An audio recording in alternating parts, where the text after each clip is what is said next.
On February 1st, 2017, Steam Database picked up 2 images left within an update to Steam, both labeled SteamU. These appeared dramatically different from anything related to Steam up until this point, and most assumed it was an accidental leak of screenshots for an upcoming update to the client, an update that had been mentioned briefly in the previous year through Steam business development conferences. This update also was overdue, as the Steam client had remained the same for close to a decade, with the major changes to the library side of the service only being a few features and cosmetic updates. These pictures raised a few odd questions, however, such as Halo 5 being listed in the games a few times, and the layout of the second image appearing to be thrown together haphazardly. On February 9th, 2017, I had a chance to visit Valve's offices and speak to the Steam team, bringing along these pictures with me. When pressed, the 3 members of the Steam team I was allowed to talk to admitted that this was an accidental leak and made sure to stress it was a mock-up, with nothing being shown actually existing as a usable program. That said, the future of Steam was laid out, with Steam Direct then about to be announced and released.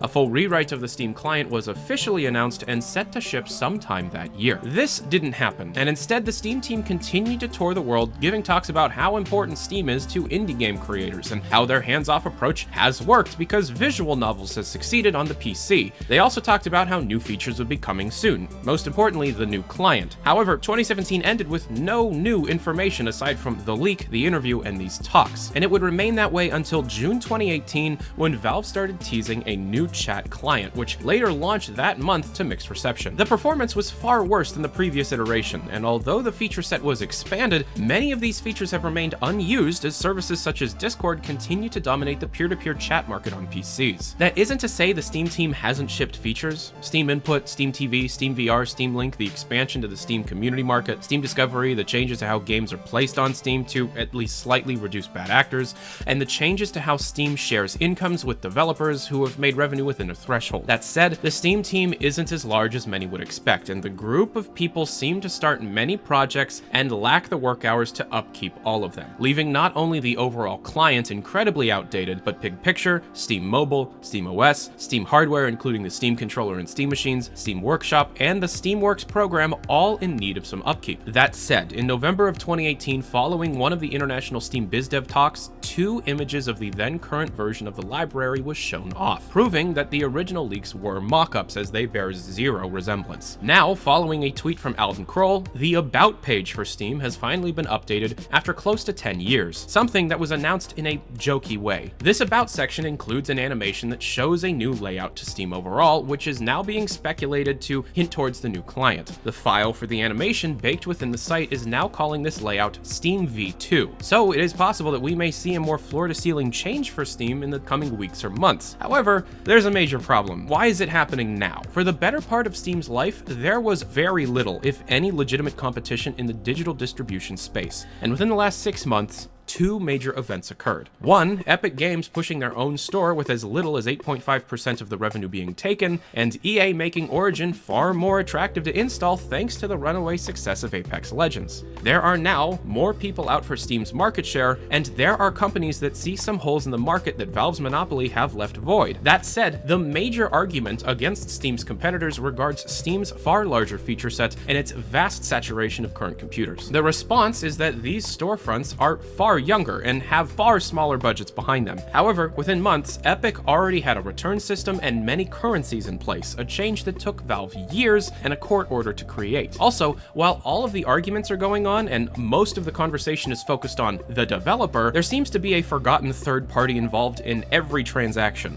the player. The entire point of all of this is for people to play video games, and the further we get through time, the further we get away from the idea of just sitting down and playing video games on our computers. Steam and Epic are now in a race for development-friendly features, as the race to the bottom for income share seems to have ended prematurely when Valve's only response to Metro's exodus from Steam was to state how unfair it was. It has become fairly obvious that Valve cannot afford to lower their revenue share due to how Steam is Valve's singular source of income by a vast margin. Sure, they make money with TF2, CSGO, and Dota 2, however the combined total of those 3 games is pennies compared to taking 30% of every digital transaction on the only major platform for computer games for 15 years. Valve hasn't made any software hits to sell in years, and they have banked off their name for a long time. This can change. So ask yourself these questions. Is a new client enough to keep Valve's foothold in this market, or is their lack of any new stories and experience aged up their core demographic to the point where their name is no longer synonymous with games